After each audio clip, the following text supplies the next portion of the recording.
ក្រុងតាខ្មៅចុះរៀបចំស្ដាប់ធ្នាប់ជំវិញផ្សារតាខ្មៅថ្មីដើម្បីដោះស្រាយបញ្ហាកកស្ទះចរាចរណ៍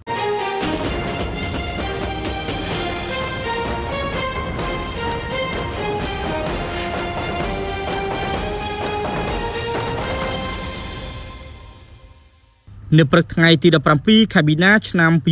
2026គណៈបញ្ជាការឯកភាពក្រុងតាខ្មៅបានសហការជាមួយអាជ្ញាធរសង្កាត់ដើមមាននិងគណៈកម្មការផ្សារតាខ្មៅថ្មីចុះអនុវត្តការរៀបចំស្ដាប់ធ្នាប់ជំវិញតំបន់ផ្សារដើម្បីដោះស្រាយបញ្ហាកកស្ទះចរាចរណ៍ដែលកើតមានជាបន្តបន្ទាប់រៀងរាល់ថ្ងៃយោងតាមការរាយការណ៍ស្ថានភាពកកស្ទះចរាចរណ៍នៅតំបន់ជុំវិញផ្សារតាខ្មៅថ្មីកើតឡើងដោយសារការលក់ដូររបស់អាជីវករដែលបានរាលដាលលើចិញ្ចើមផ្លូវ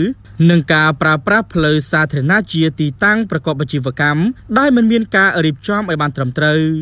អាជ្ញាធរបានធ្វើការណែនាំនិងរៀបចំស្ដាប់ធ្នាប់ឡើងវិញដើម្បីធានាឲ្យមានស្ដាប់ធ្នាប់ល្អប្រសើរឡើងក្នុងការធ្វើចរាចរណ៍និងការរស់នៅរបស់ប្រជាពលរដ្ឋនៅក្នុងតំបន់សូមបញ្ជាក់ថាបញ្ហាការលក់ដូររាលដាលលើចិញ្ចើមផ្លូវមិនត្រឹមតែបង្កឲ្យមានការកកស្ទះចរាចរណ៍ប៉ុណ្ណោះទេប៉ុន្តែថែមទាំងប៉ះពាល់ដល់បរិស្ថានអនាម័យនិងសុខភាពទីក្រុងផងដែរ